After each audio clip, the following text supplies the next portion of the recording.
Rising star, designer Rich Mnisi is a fashion visionary I've seen and heard lots about. Through his work, Rich questions notions of masculinity and celebrates his township culture. Sam, help me choose some fabrics. Yeah, you have taste. something that I can make a really flowing bell bottom out of. I was stalking you on Instagram, and I was honestly really blown away by the art direction of a lot of your shoots. I mean, the clothes are absolutely lovely, but the context in which you place your models. Can you just tell me about some of what goes into your shoots, your practice? Honestly, it started with like home, my family. With home. My brand is almost an extension of the way my mother and my sister and my grandmother dressed. They love like pleat, they love layering, they played with proportion, color, pattern. And my sister was like into like crop tops and like bell-bottom jeans, and she'd like dye them and cut them up and do all these wild things and create her own afros. So as a child, was fashion design something you were always interested in? I convinced my mother. I wrote her like a 4-page letter. Really? I promise.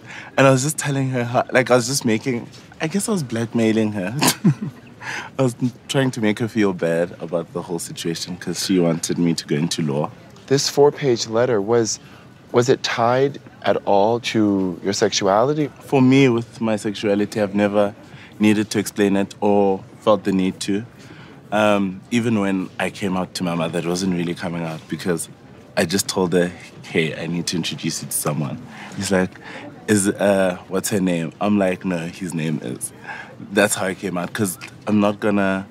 It's not like, for me, I feel like if a straight woman won't come out to her parents, then I won't. Oh, wait, this is nice and gauzy. So you want a knit? Okay, yes. Okay, you know what? Like a knit bell bottom.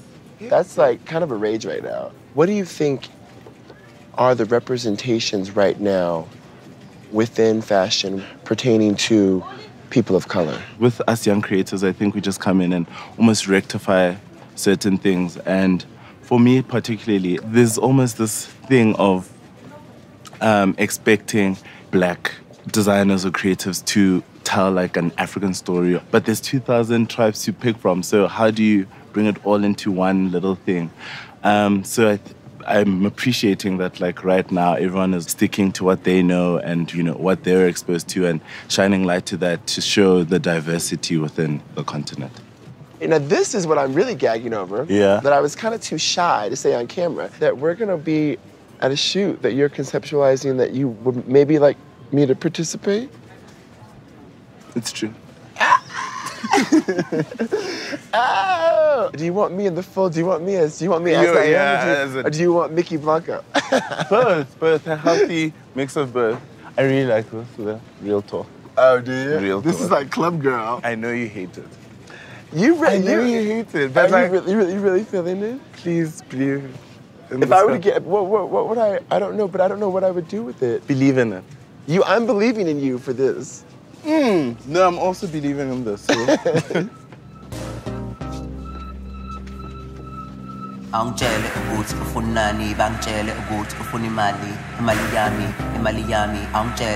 I've always been very public about my gender identity. At 24, I realized I didn't quite fit inside the strict gender binary. This realization of my trans identity gave me a newfound freedom to explore who I am and help me arrive at who I've become. Luke is one of Joburg's few transgender models.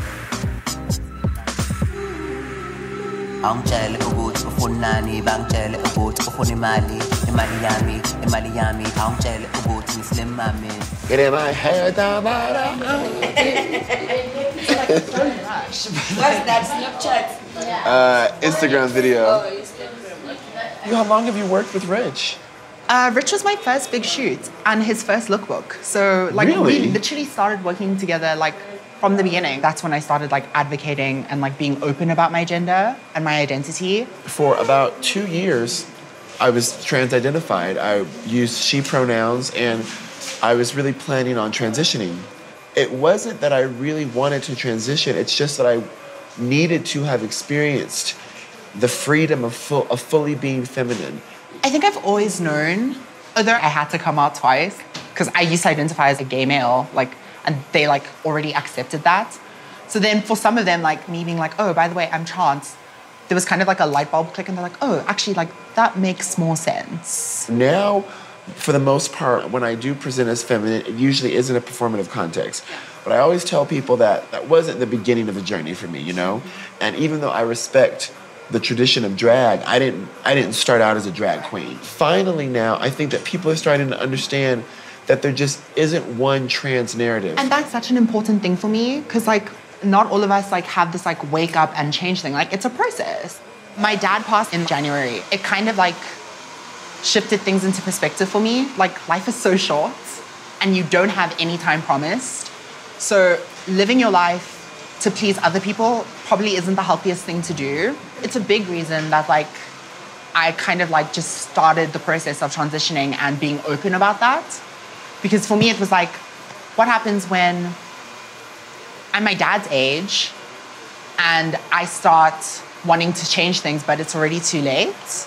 Then like, is that an authentic life lived? Is that a life of happiness? I wouldn't think so.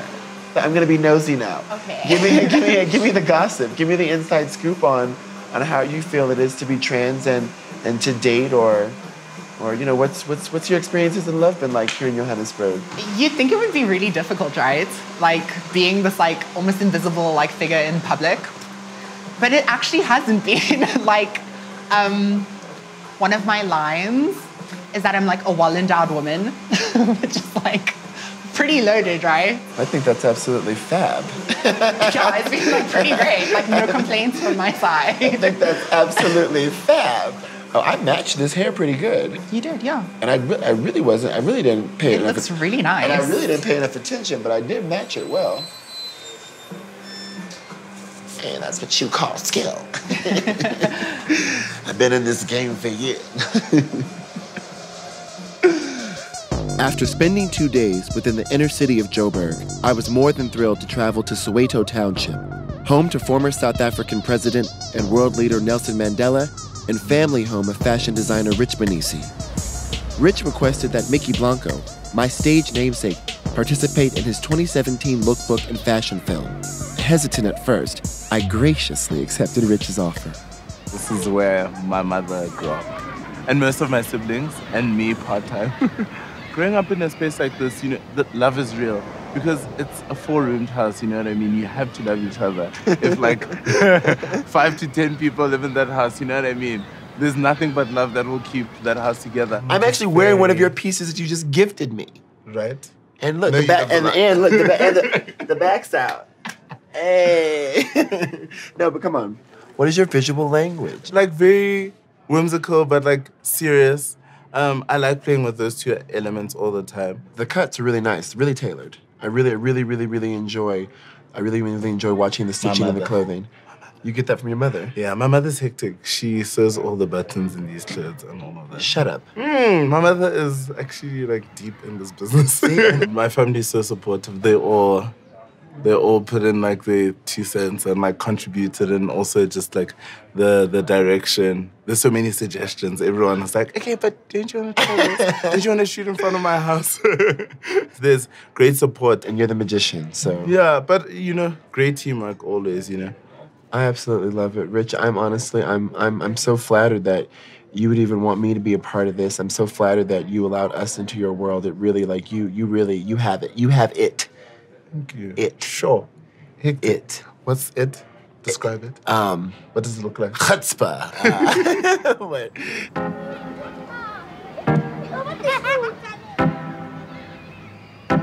They said he was broken.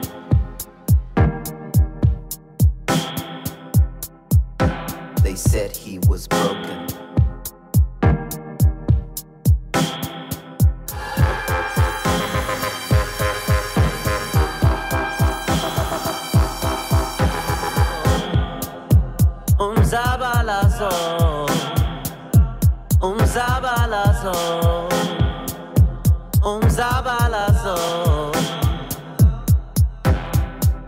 Here comes all the serenades.